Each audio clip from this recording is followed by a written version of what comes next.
Donve Fullard.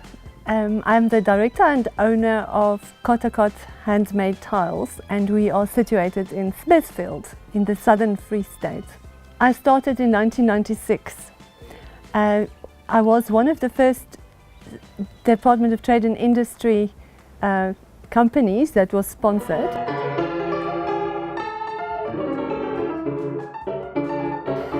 My background to that was a music education. I studied piano at the University of Cape Town, and whilst I directed a show called Joseph and His Amazing Technicolor Dreamcoat, I had to decide what am I going to pursue in life. So I realized I'm not a music teacher and there isn't really performance possibilities for solo pianists in Africa. So we started playing around in the Mabana art faculty and came up with this tile idea. Then I met David Mtumkulu, who was building the houses, and Cote A Cote originated, meaning side by side. Our motto was, we can grow together. We started offering a service to people where they can upload the spaces that they would like transformed, because they will be transformed after we've finished with them. And then we would suggest to them what we see. We also just don't want to see only the picture, but we want to see the place in context, as well as know a little bit about the lifestyle of the people. Because I think the way we install the tiles, or the way that people will install the design, will enhance whatever those people are pursuing. So Cedar asked me to see the premises, and by then we were experiencing a severe drought in Smithfield, so there was a very little hope in town, and it was 50 degrees and up, so hot it was. People were looking for work, people were hungry, and I think Cedar just walked through that door at the right time and saw the need and the potential that a business like mine could give to people, and a hope and a change of life.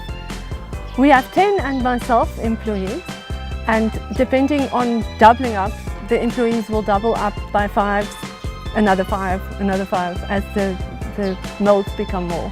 Cedar made me feel like a dinosaur, since I am now on the other side of half a century old, reinventing a business that I started when I was just over 2 decades old, because they came with big words and business plans and stuff that auditors in my old or young days used to do. So they helped a lot by getting people that could present me with a business plan.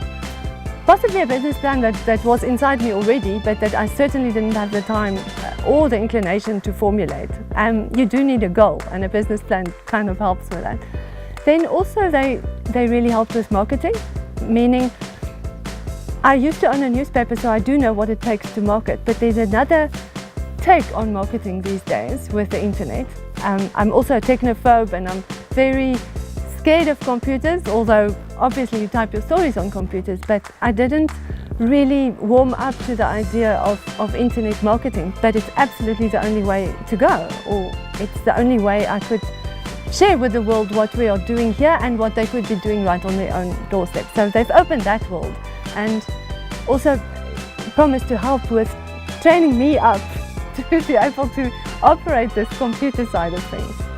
So we would love to recycle, and currently we would like people to bring glass bottles and stuff, but we don't have the machinery to recycle on a big enough scale. And then we'd like to design wall tiles that we can use, and perhaps garden features and stuff where we can use some of the recycled bottles instead of having to use harvested stone, basically.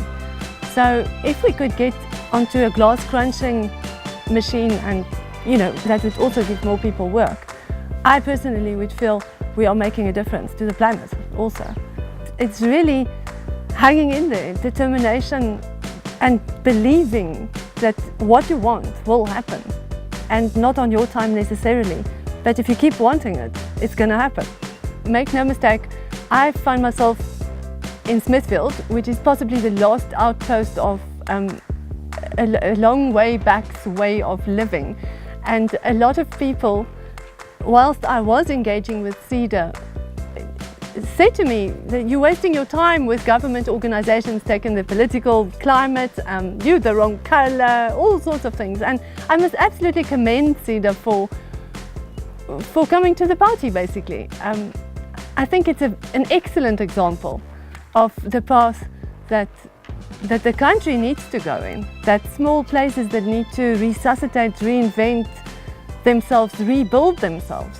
So it's a fantastic opportunity, and well done.